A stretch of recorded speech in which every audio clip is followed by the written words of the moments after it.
We're back here with Pepe Julian Onzima, the human rights activist from Uganda. Let's talk about some of the details of US influence. We saw in the Morning Breeze clip that you were asked about recruitment, the recruitment that gays indulge in. Is this a widely held belief in Uganda, this recruitment? It is, and it's Scott Lively that planted the whole idea of recruitment in my community, in my society. The organization that I work for, Sexual Minorities Uganda, was formed in 2004, and generally the political, social justice movement around sexual orientation and gender identity began like early 2000, maybe 2000, 2001. And the opposition we were facing at that time did not mention recruitment. It did not mention pedophilia. It did not, it was not that of persecution. Right. It was just either people ignoring us or writing glamorous stories about us.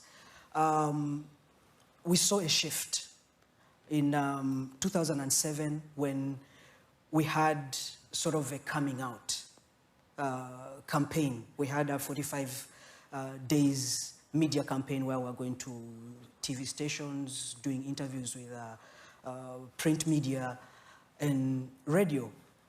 And immediately after we launched that campaign, SEMPA formed, SEMPA and other religious leaders, including Muslims, formed the coalition, the Rainbow Coalition against homosexuality. The rainbow belongs to God.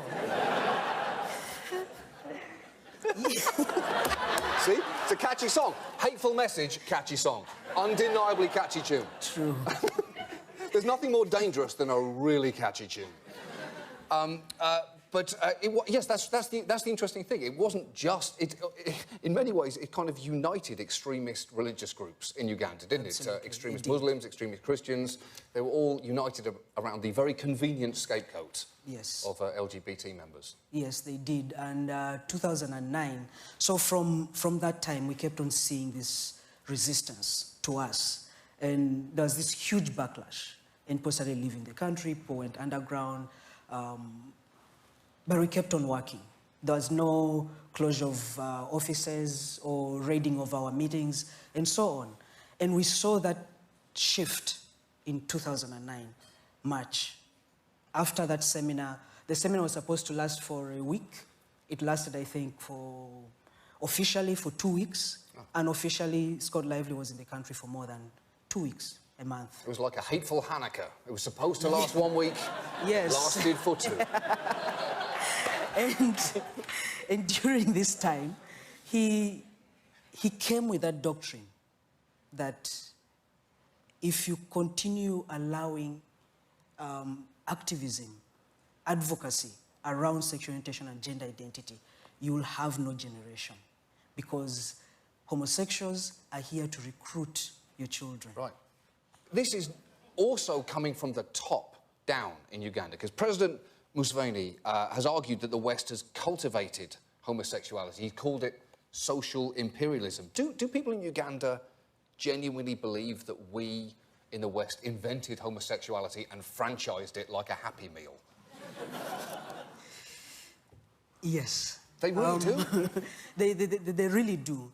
President Museveni, I think, for some time before he actually signed the law, what we were seeing was a change in his attitude towards homosexuality. He very many different times said that homosexuals exist, but they've never been persecuted. And the persecution was disturbing him. He didn't understand where that was coming from until, I guess, when it became very catchy to continue persecuting homosexuals in Uganda. So I guess he jumped on the bandwagon as well. What can we do? Because in the West, we like to think that we have the solution for anyone's problems overseas. So is there, I mean, we're trying sanctions now. Is there anything sanction or drone-based that we could do? Because we love those, because we can do those from here. We can stay, and then we can help you from Utah. The US let me tell you That was such a long pause. That was such a considered. The US, look. Do you think the sanctions are helpful or harmful? In my opinion, very harmful. Really? Not just harmful, but very harmful. Why? Why so? Because I live on the ground. Right. Right? I know we issued guidelines on what people could do, and we're divided on this issue. There are people who believe that sanctions will work. Some believe it won't work, and I'm one of those people who believes that it doesn't work, because however targeted it is, we are the ones who end up suffering. I'll give you an example. In the recent sanctions, there's aid cut from community policing. Right. And we were trying, we had laid grounds to engage the police, because we know the police is the immediate violator of LGBT people, arresting when the community call on them, and taking that money away from them, taking away that funding from them to continue community policing. Right. Endangers us. Why I say that is because in instances where the community is attempting mob justice, there's like police everywhere, so they come and intervene. When they intervene, the mob is away. They save you for that moment.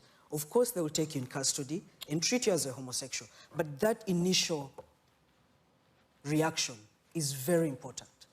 It's very important. Now, let's just talk a little bit more about LGBT issues across Africa, because the anti-gay laws are not just in Uganda. They've spread across Africa. 37 African countries now have anti-homosexuality laws. How did this happen? Is this a question of religious principle, or is there a lot of domestic politics going on with this? It's both. Actually, when you look at it, politics and religion are like so in bed together. There's religion that our communities hold very, very, very close. When it comes to other issues, from history, religion came from outside Africa. But why our African leaders and mainly leaders, hold so tightly onto it, and then they say homosexuality that has existed in Africa for long, they say that is from West, it becomes very... But that is the most demonstrably false thing they could possibly say. You can't say... There are anthropologists who have pointed out that in pre-colonial times, homosexual marriages were treated as equal to heterosexual marriages among the Azande people in the Central African Republic. Politicians don't want to hear that. But in Uganda, there were pre-colonial words in Uganda for homosexual that were not derogatory. What's clear is that homosexual... I'm aware that my president actually agrees. The crazy thing in researching this was realising that homophobia is not indigenous to Africa. Mm-hmm. Homosexuality has been there for, let's say... Forever. I was going to say 200 years. But sure, let's say... You're right, forever. Yeah. Forever. But homophobia has been introduced later. Yes. I believe that homophobia is the very thing that is actually from outside Africa.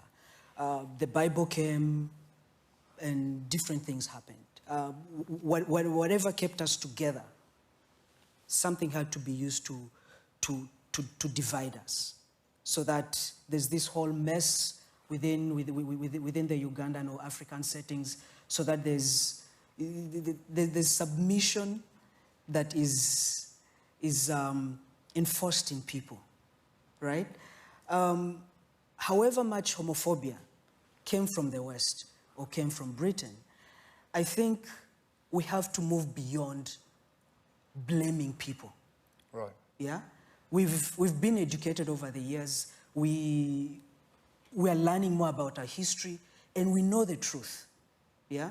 But we are wasting our potential, we are wasting our intelligence, our human resource, our humanity, blaming people who have moved on. I think that's a waste of time, and we have to move on. How have your family been through this? Have they Have they been? Are they frightened of your activism? Have they been supportive of you? My family is great. Oh God, that's great. Really, that's good. That's awesome. I can't thank you enough, Pepe.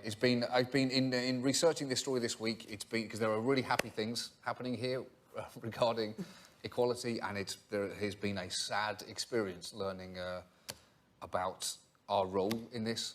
There's nothing we can do. You sure just one drone?